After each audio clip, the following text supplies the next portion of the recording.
Benjamin Angélard, bonjour, merci d'être en direct avec nous sur RT France. Alors pour commencer, comment fonctionne cet outil et quels sont les risques liés à son utilisation avancée par l'association? Alicem, comme ça va être indiqué, c'est une application qui doit permettre, c'est un portail en fait, qui doit permettre aux administrés, aux citoyens d'effectuer leur démarche administrative en ligne.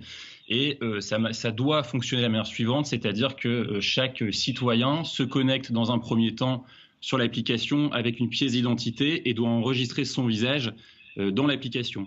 Alors, l'objectif, il est louable dans un premier temps, puisqu'aujourd'hui, c'est l'administration française, il y a plus de 500 sites différents pour vous permettre d'effectuer vos démarches administratives en ligne. Donc, Alicem part d'un bon principe, sauf que la difficulté, c'est que pour accéder à Alicem, qui va regrouper les 500 sites différents, vous allez être dans l'obligation d'enregistrer votre visage, et donc vous êtes obligé, si vous voulez, pour accéder à cette nouvelle plateforme, d'enregistrer vos données biométriques et donc votre visage. Le souci, c'est qu'effectivement, à terme, si cette plateforme devait venir remplacer les 500 sites, vous ne pourrez plus effectuer vos démarches en ligne sans enregistrer votre visage et être obligé d'accepter la reconnaissance faciale. Et c'est effectivement ce que l'association La Quadrature du Net a entendu dénoncer devant le Conseil d'État, malheureusement en vain. En quoi, justement, cette obligation est un signe de restriction des libertés individuelles?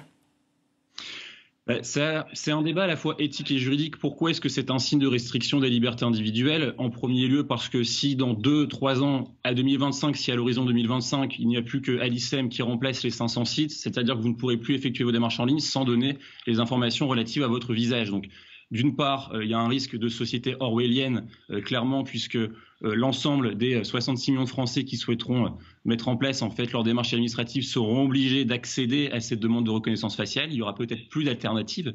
Aujourd'hui, le Conseil d'État nous dit c'est pas un danger parce qu'il y a l'alternative des 500 autres sites qui existent, mais bien entendu, compte tenu du coût de cette application et de la complexité à la mettre en œuvre, on ne peut pas douter que à l'horizon 5 ou 10 ans, cette application viendra se substituer aux 500 sites. Donc ça, c'est le premier point.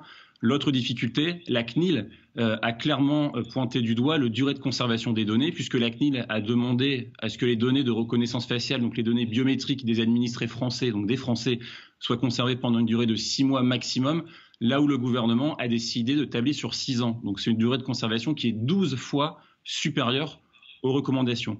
Donc il y a réellement un problème dans le traitement de ces données. Et en dernier lieu, pourquoi est-ce que ça peut poser aussi un souci des libertés individuelles? C'est quel usage en sera fait à la fois par le gouvernement. Aujourd'hui, on nous dit que ça sera strictement cantonné au traitement des démarches administratives en ligne, mais on sait bien entendu que comme pour d'autres lois, comme pour l'état d'urgence par exemple, ça a tendance à perdurer dans le temps et à être utilisé à des fins différentes de ce qui était prévu.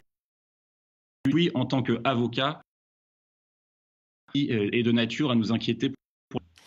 Justement, le Conseil d'État, les utilisateurs réticents à avoir recours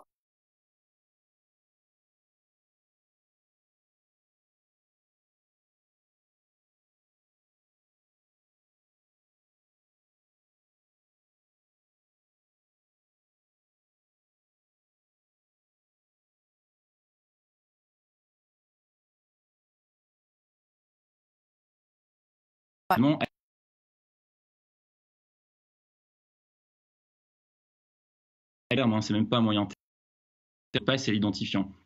Pourquoi est-ce que le gouvernement tient cette application? Très probablement parce que va sortir. Donc ça, c'est pour